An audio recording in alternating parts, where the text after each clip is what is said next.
Umur 20 tahun itu aneh, fase dimana kita mulai pegang uang sendiri. Tapi di satu sisi, ini adalah fase paling bebas dalam hidup. Dan di sisi lainnya, ini juga fase paling menentukan. Karena keputusan kecil yang kamu buat hari ini, itu bisa menentukan takdirmu pada umur 30 tahun nanti. Mau hidup tenang, atau justru penuh tekanan. Dan masalahnya, banyak dari kita baru sadar semuanya saat sudah terlambat. Hai, di video ini, kita bakal membedah 25 hal yang harus kamu lakukan agar terhindar dari kemiskinan.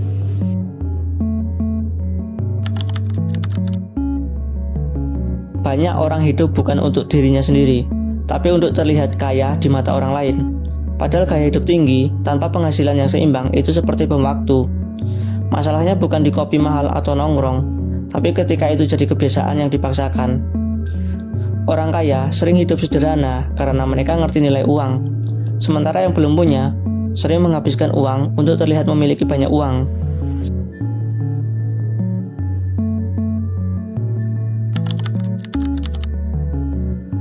Cash flow adalah jantung keuangan. Ini lebih penting dari sekedar investasi. Kalau setiap bulan kamu defisit, investasi apapun nggak akan menyelamatkanmu. Kalau kalian punya gaji 4 juta, tapi pengeluarannya 4,5 juta, mau kalian investasi apapun juga akhirnya akan miskin. Solusinya bukan tambah pemasukan saja, tapi juga kontrol pengeluaran.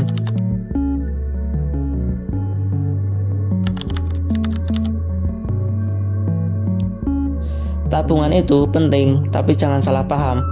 Dia tidak membuatmu kaya, dan hanya menjaga kamu tetap aman. Nilai uang di tabungan bahkan bisa turun karena inflasi. Jadi tabungan itu alat bertahan, bukan alat berkembang.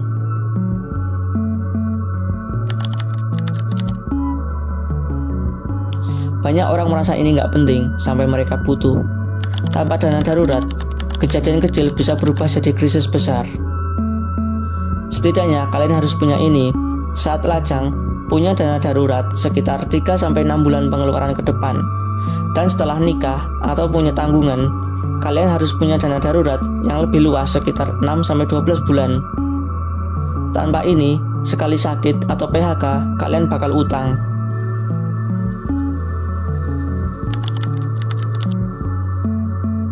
Jangan percaya investasi pasti untung. Kalimat pasti untung itu hampir selalu jebakan. Di dunia nyata, semua ada resikonya. Bahkan obligasi negara pun ada resiko inflasi. Kalau kamu percaya sesuatu tanpa memahami resikonya, itu bukan investasi. Itu sebuah spekulasi. Atau bahasa bayinya, kamu sedang berjudi.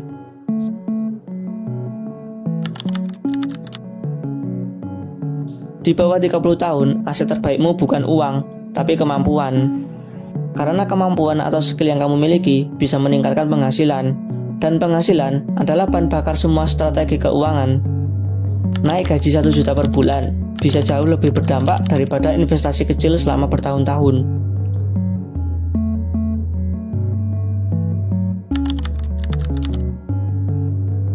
Kredit bisa membantu atau menghancurkan. Kalau dipakai hal untuk produktif seperti usaha dan pendidikan, itu investasi. Kalau untuk hal konsumtif, sama dengan menjual masa depan demi kesenangan sekarang. Masalahnya saat ini, banyak orang pakai kredit untuk hal yang tidak menghasilkan. Paylater itu jebakan halus.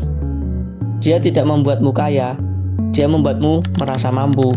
Dan di balik kemudahan itu, ada bunga dan kebiasaan impulsif yang pelan-pelan mengurus keuanganmu. Kebocoran kecil itu berbahaya. Ngopi 20.000 kelihatannya kecil, tapi kalau tiap hari, sebulan bisa ratusan ribu, bahkan jutaan. Kesadaran finansial dimulai dari hal sederhana. Mengetahui kemana uangmu pergi. Jangan nikah atau punya anak pakai logika, nanti juga ada jalan. Ini bukan soal pesimis, ini soal realistis. Kehidupan rumah tangga bukan cuma cinta, tapi juga tanggung jawab finansial. Harapan itu penting, tapi tanpa perencanaan itu beresiko.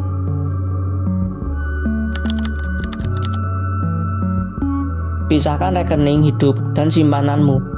Kalau uang dicampur, kamu akan kesulitan mengontrol. Nah, maka dari itu, Pisahkan untuk kebutuhan harian dan untuk tabungan atau investasi.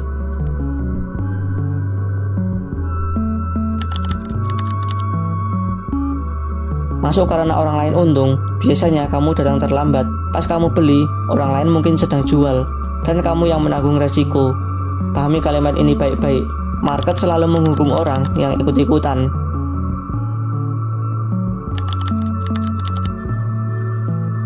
Semua orang suka untung, tapi tidak semua siap rugi.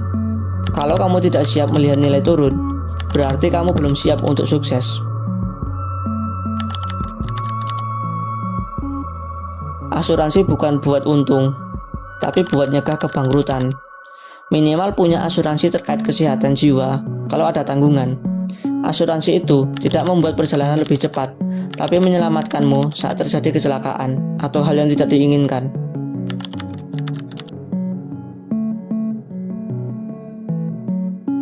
Inflasi itu maling halus. Kalau duit kamu nganggur, nilainya dipotong tiap hari. Kalau uangmu hanya diam, kamu sebenarnya sedang kehilangan nilai.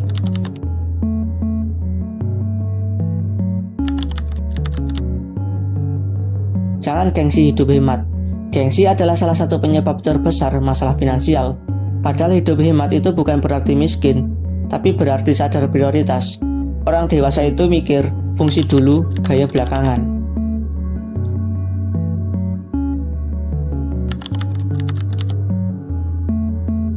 Tidak semua hal harus kamu miliki sekarang. Ada fase dalam hidup, dan setiap fase punya kebutuhan berbeda. Jangan membeli sesuatu yang justru memperberat hidupmu.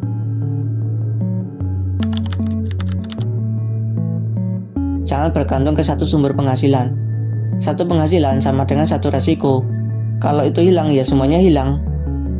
Diversifikasi penghasilan itu bukan gaya, tapi strategi bertahan. Pajak bukan musuh, tapi realitas yang harus dihadapi. Banyak orang mengabaikan pajak sampai akhirnya kena masalah. Padahal memahami pajak itu bagian dari literasi finansial.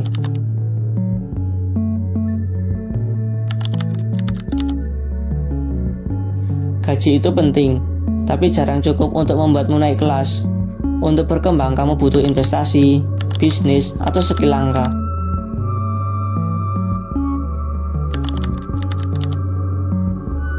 Investasi tanpa ilmu itu sama dengan judi. Tanpa pengetahuan, semua keputusan finansial jadi spekulasi. Bedanya cuma kamu terlihat lebih profesional. Semua orang pasti ingin cepat kaya, tapi yang dibangun dengan cepat sering runtuh lebih cepat.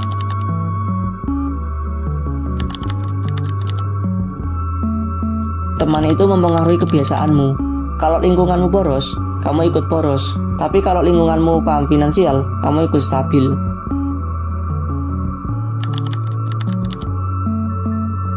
Waktu adalah komponen termahal dalam keuangan. Bunga majemuk cuma kerja kalau kamu mulai lebih awal. Semakin cepat kamu mulai, semakin ringan perjuanganmu.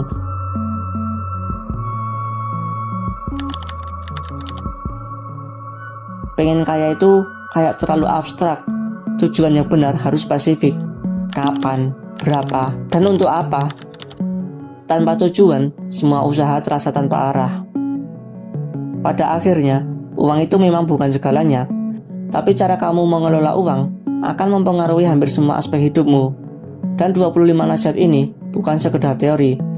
Ini adalah hal-hal nyata yang sering diabaikan, tapi dampaknya itu sangat besar. Kalau kamu masih di bawah 30 tahun, kamu belum terlambat. Bahkan kamu masih sangat awal, karena dalam dunia keuangan bukan siapa yang paling cepat, tapi siapa yang paling konsisten. Dan satu keputusan yang kecil hari ini bisa mengubah 10 tahun ke depan.